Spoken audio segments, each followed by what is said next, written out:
Hi everybody, it's me Rainbow Fro, and today is Tuesday, so I just wanted to give you guys a little bit of energy for the rest of your week. One piece of unsolicited advice that I want to pass on is write down your goals. A lot of people are doing like vision boards and like things like that, which are totally great. But one thing that I have really found to be helpful for me is to write down my goals in like a journal or a notebook, something that's like really small and compact that you can take with you. This is my little book that says Girl Boss. One of my good friends got this for me. Two friends actually, they went in on this. But yeah, I totally just like write down different things that I want to manifest and like see come into fruition, not on a timeline basis necessarily, but sometimes I'll do it like month to month, but most of the time I'll just like write down my ideas and then sort them out later.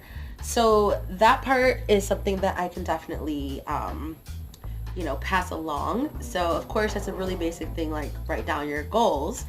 But another thing is, when it comes to making your goals happen and then going through the process of completing them, sometimes it's a little bit better to, one, limit the people that you tell, because sometimes not everybody's energy is really with your energy, if you know what I'm saying.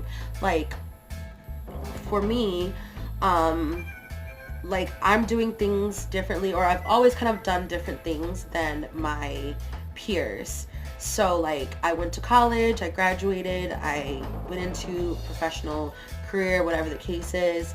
I did that like early on. I guess you could say I peaked early.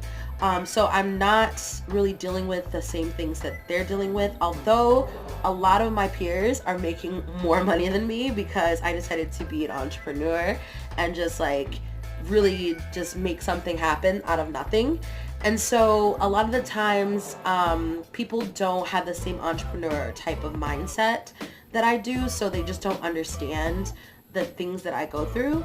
Even though they're supportive, I know that they can't possibly understand from my perspective, because I'm not the type of person that will just say like, okay, I'm just going to like work for the man. I'm just going to just throw in the towel. I'm going to quit. I'm going to do this and that. I mean, of course I want to make more money, but for me, it's about creating more opportunities for myself, or different opportunities for myself, so that I can like still be kind of in control of my time, because as an entrepreneur you're really on 24/7. It's not like you don't have a choice, but it's your passion, so you don't really like, it's not the same as like being on the clock for 24 hours, if you can see what I'm saying.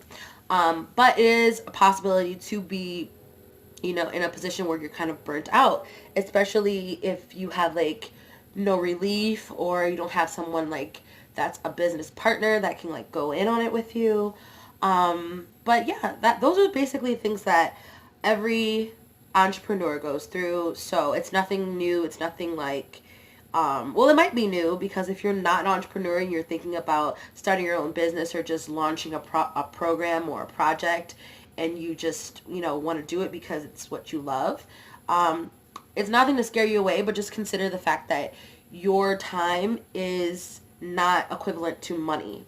So a lot of times I will be working endlessly and I'm not making money endlessly. I'm literally trying to create opportunities so that eventually that will, manifest into revenue. But it's a long process, and sometimes it happens quicker or slower for some people. But for me, I think that at a steady pace of my business and stuff, or my projects growing and becoming, I think that that's the best thing for me personally.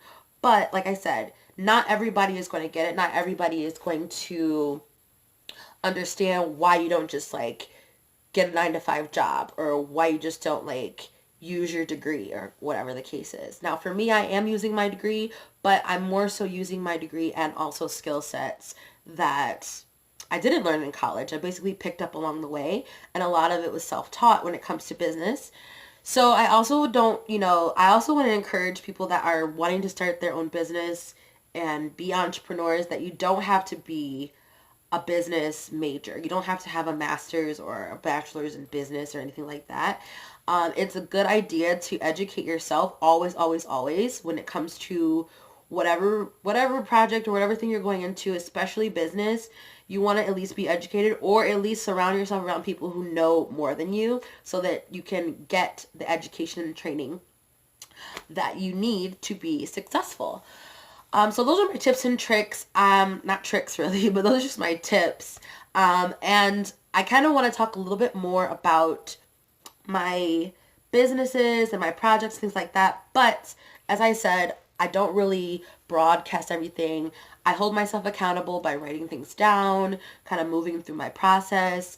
And yes, even people that support you and love you will be discouraging along the way, not necessarily on purpose, but just because they don't understand where you're coming from. So don't be discouraged, be encouraged. Don't lose hope in your dream. Continue to hold yourself accountable, and then also be realistic. If you can't pay your bills, then you should get yourself a side hustle, which I consider a side hustle could be working for the man or doing something that's not necessarily your passion that could honestly give you the revenue to fund your project.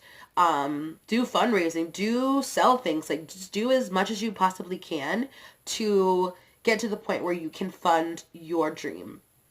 So those are really my tips. And I do have some other things that I want to talk about as far as like adulting, how you kind of get by, not making that much money, especially as an entrepreneur. What types of things do I do to like boost my revenue or just make extra money, especially when it comes to the type of work that I do.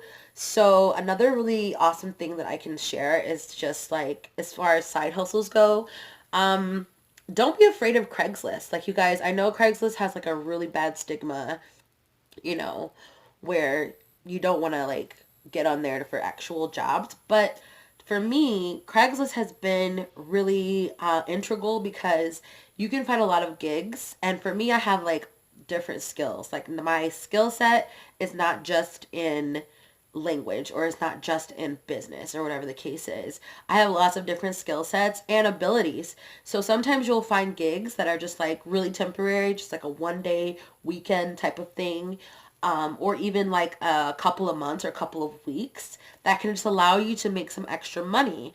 And you don't have to do that much. I mean, sometimes it does require a little bit of travel or a little bit of sacrifice of time. But at the end of the day, if it's allowing you to boost your revenue so that you can help fund your project and your passion, you can find some really, really great gigs on Craigslist. Like if you're a writer, if you're a singer, if you're a musician, if you speak another language, like those are things that you can do or find on Craigslist.